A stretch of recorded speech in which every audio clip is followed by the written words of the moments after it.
Jeremiah chapter 1. Jeremiah says, "The word of the Lord came to me." It's as if he's trying to communicate that something more than just a message has arrived. For he uses this "came to me" to draw attention to proximity, the presence of what he calls the Word.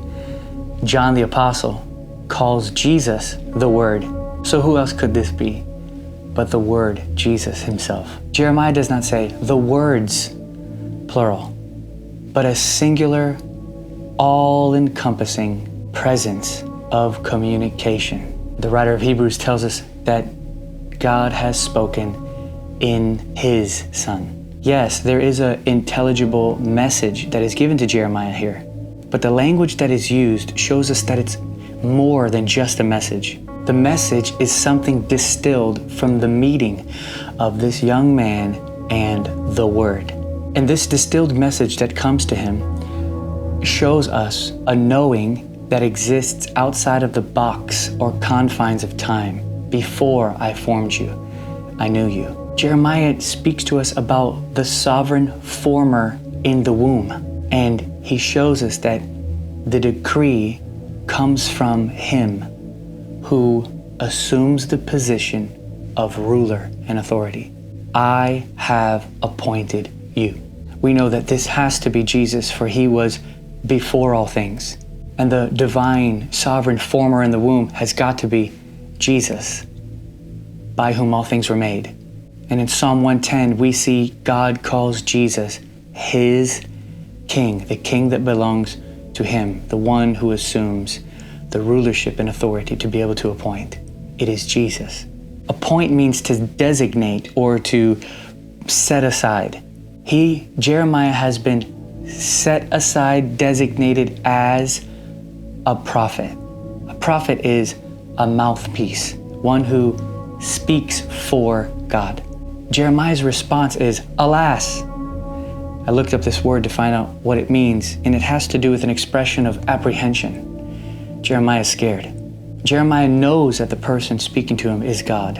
Faith had already been established in Jeremiah's life before even hearing these words, for he calls him my Lord. Jeremiah's apprehension suggests that he knew the greatness of the one for whom he would speak. Jeremiah says, "I do not know how to speak." What does he mean by this? His insecurity of speech seems to show us that the communication to him from the one he'd be speaking for was so great, he could never be equal to it. Your voice is so glorious. How could this little voice communicate your incredible voice? And his insecurity of being a young man could be connected to his peers or the insignificance he would have in the eyes of those who are more learned or more experienced than him. Or it just could be his plain feeling of inability. But God speaks back and he says, "Don't say that." He says, "Don't be afraid. You will go everywhere I send you, and you will speak what I command you. I am with you." It's as if God is saying, "I'm going to be with you everywhere you go, and I'm going to tell you everything to say. You don't have to be afraid." See, it is God's presence that is God's chosen fact of comfort. I will be with you. There's your comfort. And it is that assurance and comfort that came from God that stole away all Jeremiah's feelings of inadequacy, all Jeremiah's feelings of inability. For after the Lord says this and assures him of his presence, Jeremiah speaks no more. Such is the divine comfort. It silences the soul. The wonderful effect of God's presence is the serenity of silence, or a silent serenity. And as all God's appointings go, he touches Jeremiah directly. This is the mark of authenticity, direct contact. Direct contact is the equipping. Direct contact is the imparting. Prophets, those who speak for God, are made by direct contact. There is no other means by which God installs his words to be given to men. This shows us that our speaking must come from being spoken to. All our telling must be sourced in touching.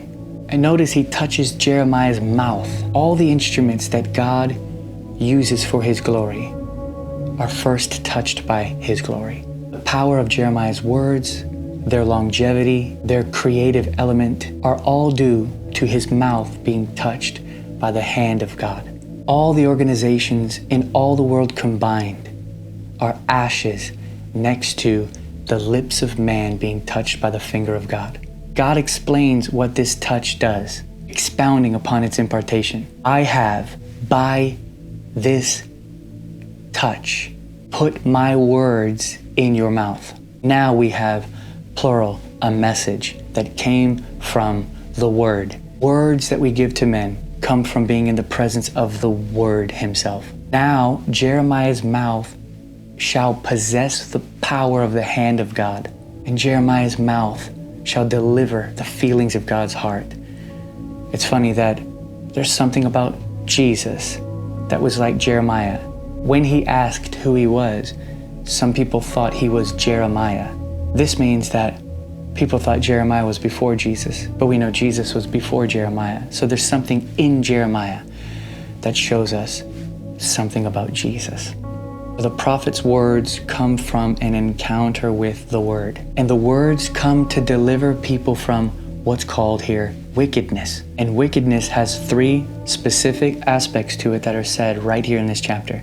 Number one, the forsaking of God. That's giving attention to other things. Number two, offering sacrifices to idols. This is idolatry, loving things more, serving things more, serving or loving anything other than Him. And three, the worship of their own hands. The major problem in the church today is other things have taken God's place. Other things have more loyalty and service in our lives than God Himself. And lastly, religion, the work of our own hands, gets more attention often than Jesus. And so again, Jeremiah being a type of Christ, because he would speak against wickedness to bring people out of wickedness. And Jesus himself is said in Luke to be born to save people from their sins. It's wonderful to me that Jeremiah has no say in where he will go or what he will say. He's completely given to God. And God guarantees they will fight against you. Man's hatred for God always falls upon his representatives. But even in this, God's quieting comfort is, I will be with you. You will have my presence. As the word came to Jeremiah and words were given from the word to Jeremiah, I believe if we wrote this today in the new covenant, in the presence of God, God reaches out and says, I have put my son in your mouth. I encourage you to spend time listening to the Lord. It is quiet attentiveness that fastens the heart to God. And a prophetic people are a people who, in the presence of God, have the Son of God put upon their lips. There is nothing more to say than this.